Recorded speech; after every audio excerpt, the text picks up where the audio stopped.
إعمال العقل هنا إنك تدرك إن بين المؤثر وبين رد فعلك في مسافة صغيرة. الذكاء كله إنك تطول المسافة دي. السلام عليكم ورحمة الله، أهلا بيكم حل حياتك. يا أهلا بيكم. إحنا ساعات بنبقى عاملين زي المرجيحة، كلمة تودينا وكلمة تجيبنا، وأقل دبوس من حد بيخلينا ننفجر ونقول كلام بنندم عليه سنين.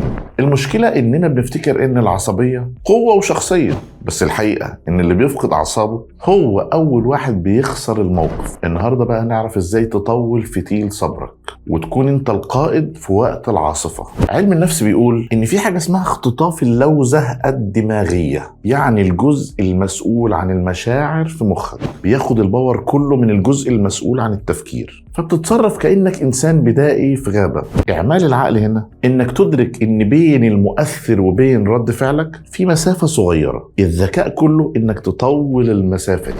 أما بقى في الروحانيات، سيدنا النبي صلى الله عليه وسلم غير مفهوم القوة تماما لما قال: ليس الشديد بالسرعة، إنما الشديد الذي يملك نفسه عند الغضب. يعني القوي مش اللي بيعرف يضرب أو يزعق، القوي هو اللي عنده فرامل شغالة في وقت المنحدر. ربنا وصف المتقين بأنهم والكاظمين الغيظ. الكظم ده عامل زي سوستة بتضغطها بعقل عشان ما تتفجرش وتدمر كل اللي بنيته. تعالوا أحكي لكم عن علي بن الحسين الملقب بزين العابدين.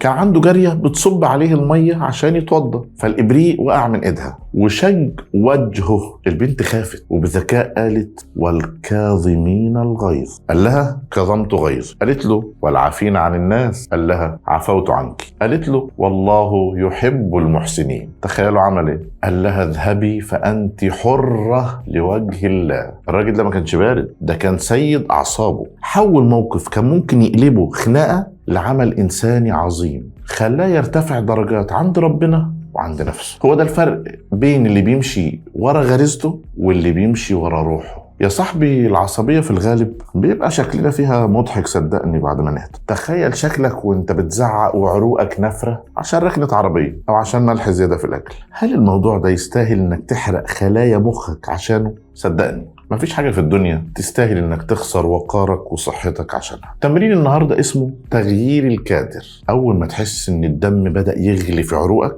طبق سنة النبي صلى الله عليه وسلم. لو واقف اقعد، ولو قاعد اتمدد او غير مكانك. روح اتوضى. المية بتطفي نار الغضب فعلا. الخطوة هي: قبل ما ترد خد نفس عميق جدا، الشهيق من الأنف والزفير ببطء من بقك، هما اللي هيرجعوا السيطرة لعقلك الواعي. واشوفكم الحلقة الجاية في خطوة جديدة للأعلى وحل حياتك. ولو حياتك حلوة، الله يزيدك حلا.